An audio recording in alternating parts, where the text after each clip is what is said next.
A sala do notário no centro de Lisboa estava mergulhada num silêncio pesado que se podia cortar com uma faca. Quando o advogado abriu o envelope selado com o testamento de Dona Isabel, o coração de Rafael parou por um instante. Em apenas 3 frases o mundo de todos os presentes virou de cabeça para baixo, e o jovem que fora tratado como um simples ajudante durante anos tornou-se o centro de uma tempestade que ninguém esperava. Rafael Costa tinha chegado a Lisboa há 6 anos vindo de uma pequena aldeia no Alentejo com apenas uma mala e a esperança de uma vida melhor. Dona Isabel, uma viúva rica de 85 anos, precisava de alguém para ajudar com os cuidados diários após um derrame que a deixara com mobilidade reduzida. A família, o filho Carlos, a nora Helena, o neto Tiago e a neta Laura contrataram-o como ajudante doméstico, pagando um salário mínimo e tratando-o com a indiferença reservada aos empregados. Não te metas onde não é chamado, Rafael, dizia Carlos sempre que ele tentava dar uma opinião sobre a saúde da avó. Helena olhava-o de cima a baixo como se ele fosse invisível e os netos mal lhe dirigiam a palavra exceto para dar ordens. A mansão em Sintra, com os seus jardins cuidados e salas cheias de antiguidades, era o palco onde Rafael passava os dias a cozinhar refeições leves, a limpar quartos, a acompanhar Dona Isabel nos passeios lentos pelo terraço e a ouvir as suas histórias do passado com paciência genuína. Para a família ele era apenas o ajudante, o rapaz que dormia no quarto pequeno das traseiras e que nunca se sentava à mesa principal. Ninguém sabia que Rafael era gay. Ele guardava esse segredo com medo, pois os Ferreira eram uma família conservadora da elite lisboeta que via a homossexualidade como um escândalo a evitar a todo o custo. Tiago, neto mais velho de 32 anos, advogado bem-sucedido, era o herdeiro aparente, mas com quem Rafael tinha desenvolvido uma amizade secreta que evoluíra para algo mais profundo. Os encontros furtivos no mercado de Sintra ou em cafés discretos perto do rio eram o único alívio na sua vida de isolamento. Tiago lutava com os seus próprios sentimentos, pressionado pela família para casar com uma mulher de boa família e continuar o nome. Rafael sentia o peso de cada olhar roubado, a culpa de esconder tudo e o medo de perder o pouco que tinha. Dona Isabel, com a sua sabedoria afiada, tinha notado tudo. Em conversas privadas à noite, quando a família não estava, ela dizia: Rafael, meu filho, o amor não escolhe quem ama. Eu vi como olhas para o Tiago e como ele olha para ti. Não tenhas medo de ser quem és. Essas palavras eram o apoio que Rafael precisava para aguentar os dias difíceis em que Helena o mandava calar ou Carlos o lembrava do seu lugar. Agora, com a morte súbita de Dona Isabel por um ataque cardíaco 2 semanas antes, tudo mudava. O funeral tinha sido frio, com a família a falar em herança e negócios, enquanto Rafael ficava ao fundo a chorar em silêncio, a única pessoa que o tratara como filho. O advogado continuou a leitura com voz firme. Eu, Isabel Ferreira, em pleno juízo, deixo a minha mansão em Sintra, as minhas ações na empresa familiar e a maior parte das minhas poupanças a Rafael Costa, por ser o único que verdadeiramente me cuidou nestes últimos anos com amor e dedicação. À minha família deixo o suficiente para viverem com dignidade, mas peço que respeitem a minha vontade. O silêncio que se seguiu foi quebrado por um grito de Helena. Isso é impossível, ele deve ter manipulado a velha. Carlos bateu com o punho na mesa. Vamos contestar isto imediatamente. Um ajudante não pode levar o que é nosso por direito de sangue. Rafael ficou paralisado, as mãos trêmulas sobre os joelhos. Ele não esperava isso. A culpa invadiu-o como uma onda fria. Será que merecia? Tinha ele traído a confiança da família ao aceitar o amor de Tiago em segredo? A família começou a discutir acaloradamente, ignorando-o como sempre, mas agora com ódio nos olhos. Laura, a neta, chorava dizendo que a avó tinha perdido o juízo nos últimos meses. Tiago, sentado ao fundo, olhou para Rafael com uma mistura de choque e medo. O seu mundo construído sobre segredos estava prestes a explodir. O advogado tentou acalmar os ânimos, mas as vozes subiam cada vez mais. Carlos ameaçou chamar a polícia, alegando fraude. Helena apontou o dedo para Rafael como se ele fosse um ladrão. Tu nunca foste da família, tu eras pago para estar aqui. Rafael saiu da sala atordoado, o ar de Lisboa parecendo mais pesado do que nunca. No caminho para o quarto pequeno na mansão, ele pensou no preço que pagaria. A família nunca o perdoaria. E Tiago conseguiria ele escolher. A noite caiu sobre Sintra e Rafael sentiu-se mais sozinho do que nunca. Mas algo dentro dele começava a despertar a força para enfrentar o que viria. Ele pegou na carta anexa que o advogado lhe entregara em privado. As palavras de Dona Isabel ecoavam. Rafael, aceita isto como o meu presente para ti viver livre. Não deixes o medo decidir por ti.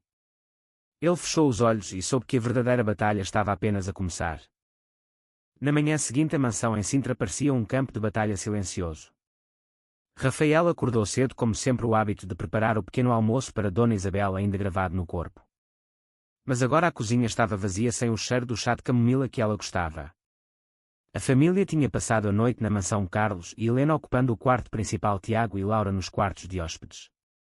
Quando Rafael desceu as escadas ouviu vozes alteradas na sala de jantar. Eles não perderam tempo. Carlos já falava ao telefone com o seu advogado particular exigindo uma reunião urgente para contestar o testamento. Helena andava de um lado para o outro aos saltos altos e quando no chão de mármore. Como é possível que aquela velha tenha feito isto? Rafael deve ter envenenado a mente dela com mentiras. Rafael parou à porta da cozinha ouvindo tudo. O peito apertado. Ele não era um manipulador. Tinha dado os melhores anos da sua vida a cuidar de Dona Isabel sem pedir nada em troca. As noites em que ela acordava com dores e ele a acalmava com histórias da sua aldeia. Os dias em que a levava ao médico e esperava horas sem reclamar. A família visitava uma vez por mês no máximo trazendo presentes caros mas nunca tempo verdadeiro. Agora acusavam-no de roubo. Tiago apareceu no corredor os olhos vermelhos de uma noite mal dormida. Rafael os dois trocaram um olhar rápido carregado de tudo o que não podiam dizer em voz alta. Tiago sussurrou mais tarde no jardim. Precisamos de falar. O dia passou em confrontos constantes. Ao almoço a família sentou-se à mesa grande e Rafael serviu como sempre mas desta vez Helena recusou o prato. Não comemos nada tocado por ti. Laura choramingava ao telefone com amigas contando o escândalo. Carlos lia em voz alta artigos sobre testamentos contestados em Portugal citando casos de idosos manipulados por cuidadores. Rafael sentiu cada palavra como uma facada.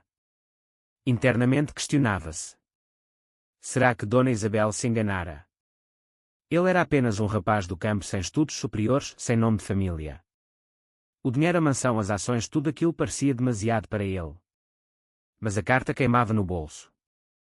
Ela tinha visto o seu valor quando ninguém mais via.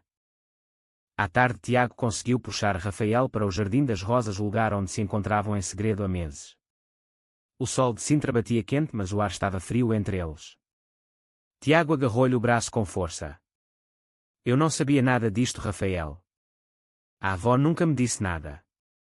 Mas agora a família está louca.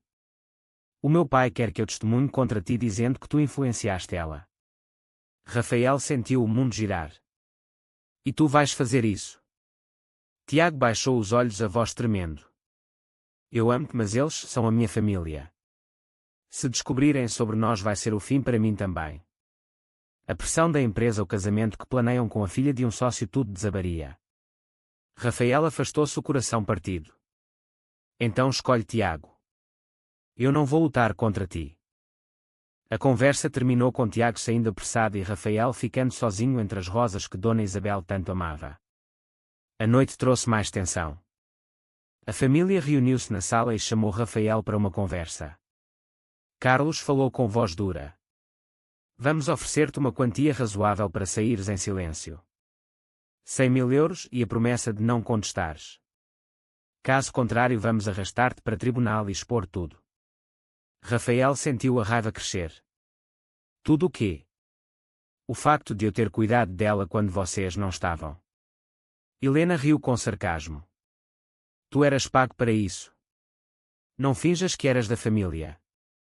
Laura acrescentou baixinho, talvez ele mereça algo mas não tudo. O debate interno de Rafael era feroz. Aceitar o dinheiro significava trair a memória de Dona Isabel. Recusar significava guerra aberta. Ele olhou para Tiago, que evitava o seu olhar, e decidiu. Não aceito nada. A vontade da Dona Isabel é clara. A família explodiu em insultos. Carlos gritou que ele era um ingrato. Helena chamou-o de oportunista. Rafael saiu da sala com as pernas fracas mas a cabeça erguida pela primeira vez. No quarto pequeno ele chorou em silêncio pensando no preço da lealdade.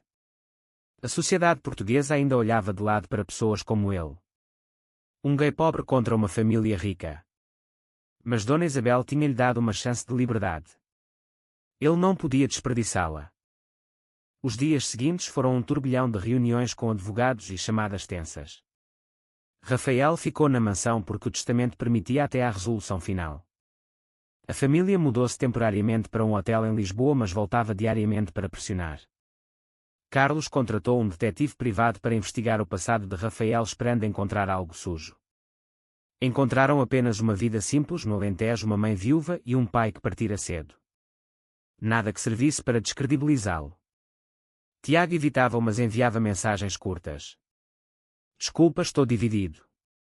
A empresa depende de mim. Rafael respondia com silêncio, o peito apertado pelo peso da escolha que Tiago fazia. Uma tarde Laura apareceu sozinha na cozinha onde Rafael preparava um chá. Ela parecia diferente, menos hostil. A avó falava muito de ti, Rafael. Dizia que eras o filho que ela nunca teve. Talvez eu tenha sido injusta. Mas o meu pai não vai parar. Ele vê isto como uma traição ao sangue. Rafael serviu-lhe o chá e sentou-se pela primeira vez à mesma mesa. Eu nunca quis roubar nada, Laura. Só quis cuidar dela. Laura baixou a voz. E o Tiago? Eu vi como vocês se olham.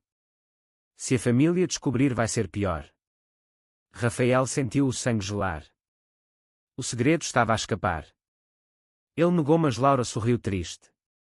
A avó sabia tudo. Ela deixou uma carta só para mim também. Dizia para eu te apoiar se pudesse. Essa conversa deu a Rafael um fio de esperança, mas também medo.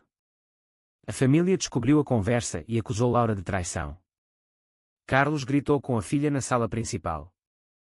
Tu estás do lado dele agora. A pressão social crescia. Vizinhos em Sintra começaram a comentar o escândalo. O jornal local publicou uma nota discreta sobre o testamento contestado de uma família conhecida. Rafael sentia os olhares na rua quando saía para comprar pão. Em Portugal o preconceito ainda existia disfarçado de tradição. Ele questionava as suas decisões diárias. Devia ir embora e deixar tudo. Mas a carta de Dona Isabel dizia o contrário. Luta por ti, meu rapaz. Tiago marcou um encontro secreto num café em Cascais. O mar batia forte ao fundo. Eu não consigo, Rafael. O meu pai ameaçou deserdar-me também se eu não assinar contra ti. Mas eu amo-te. Rafael olhou nos olhos. Então prova-o. Fica ao meu lado. Tiago hesitou, o rosto pálido. O preço é demasiado alto. A conversa terminou com Tiago saindo sem promessas. Rafael voltou para a mansão sozinho, o coração em pedaços. Nessa noite ele escreveu no seu diário as palavras que Dona Isabel lhe ensinara. A verdadeira força vem de dentro, não do sangue nem do dinheiro. A família intensificou os ataques. Helena espalhou rumores entre amigos comuns dizendo que Rafael tinha influenciado Dona Isabel com remédios. Carlos apresentou uma queixa formal no tribunal alegando incapacidade mental da mãe. Rafael contratou o seu próprio advogado, um homem discreto de Lisboa que acreditava no caso. As noites eram longas, cheias de insônias e memórias. Ele lembrava-se das risadas de Dona Isabel quando ele contava anedotas da aldeia. Do modo como ela lhe apertava a mão e dizia: Tu és bom, Rafael, não deixes ninguém dizer o contrário. O conflito interno era constante. Aceitar a herança era egoísmo ou justiça. Trair a memória dela ou trair-se a si próprio. O tribunal marcou a primeira audiência para dentro de 2 semanas. A mansão tornou-se um campo minado, com a família aparecendo sem aviso para recolher documentos e fotografias que pudessem usar como prova. Rafael mantinha-se firme, mas o cansaço pesava. Uma noite Tiago apareceu à porta do quarto pequeno, os olhos inchados. Eu contei ao meu pai sobre nós. Ele ficou furioso, mas não me deserdou ainda. Disse que se eu te apoiar perco tudo. Rafael sentiu uma mistura de alívio e dor. Finalmente a verdade saía. Tiago continuou. Mas eu escolho-te, Rafael. Não aguento mais esconder. Vamos enfrentar juntos. Essa decisão trouxe uma onda de força, mas também novos problemas. A família descobriu e o confronto foi brutal. Carlos chamou Tiago de traidor da família. Helena chorou dizendo que o filho tinha enlouquecido. Laura ficou dividida, mas acabou por apoiar o irmão em silêncio. Os advogados da família usaram a relação como argumento de manipulação emocional. No tribunal o ar estava carregado. O juiz ouviu os argumentos friamente. Rafael testemunhou com voz firme contando os anos de dedicação sem mencionar o amor por Tiago para não complicar mais. Tiago testemunhou a favor dele admitindo a relação em voz baixa. O choque na sala foi palpável. A Sociedade Conservadora de Lisboa murmurava. Os dias após a audiência foram de isolamento. Rafael e Tiago mudaram-se temporariamente para um pequeno apartamento em Lisboa emprestado por um amigo. A imprensa local pegou no caso chamando-o o escândalo do testamento gay. Comentários nas redes sociais dividiam-se entre apoio aos direitos e ataques homofóbicos. Rafael lia tudo o peito apertado. O preço da verdade era alto. Amigos de Tiago afastaram-se. A empresa familiar perdeu um contrato importante por causa do escândalo. Mas Rafael sentia-se vivo pela primeira vez. Dona Isabel tinha razão. Viver livre valia o custo. Uma reunião familiar final aconteceu na mansão. Carlos propôs um acordo final. Rafael ficava com metade se assinasse um documento de silêncio. Tiago recusou por ele. Nós queremos o que a avó quis. Carlos saiu batendo a porta. Helena olhou para o filho com lágrimas. Tu escolheste ele em vez de nós. Tiago respondeu calmo. Eu escolhi a verdade, mãe. Rafael observou em silêncio o seu crescimento. O conflito moral terminava ali. Ele não era mais o ajudante invisível. Era um homem que lutava pelo seu lugar. Meses depois o tribunal decidiu a favor de Rafael. O testamento era válido. A família apelou, mas o processo arrastou-se sem sucesso. Rafael manteve a mansão e parte da fortuna usando o resto para criar uma fundação em nome de Dona Isabel que ajudava cuidadores e jovens LGBT em Portugal. Tiago deixou a empresa familiar e abriu o seu próprio escritório de advocacia focado em direitos humanos. Os dois viveram juntos na mansão reformada, os jardins ainda cheios de rosas. A família cortou relações, mas Laura visitava às vezes trazendo notícias tímidas de reconciliação possível. Rafael olhava para o mar de Sintra ao lado de Tiago uma tarde de sol. O preço tinha sido pago em lágrimas e noites sem dormir, mas a liberdade valera. Ele pensou nas escolhas erradas que quase fizera no medo. Na traição que recusara. Na força que encontrara dentro de si. Tiago apertou-lhe a mão. A avó estaria orgulhosa. Rafael sorriu pela primeira vez sem peso. Sim, estaria. A verdadeira família não é só sangue, é escolha e respeito. Rafael aprendeu isso da forma mais dura. E agora vivia o resultado. Acham que Rafael fez o correto ao aceitar a herança completa apesar da rejeição familiar, ou cometeu um erro moral ao priorizar o seu bem-estar sobre os laços de sangue? Verdadeiro ou falso?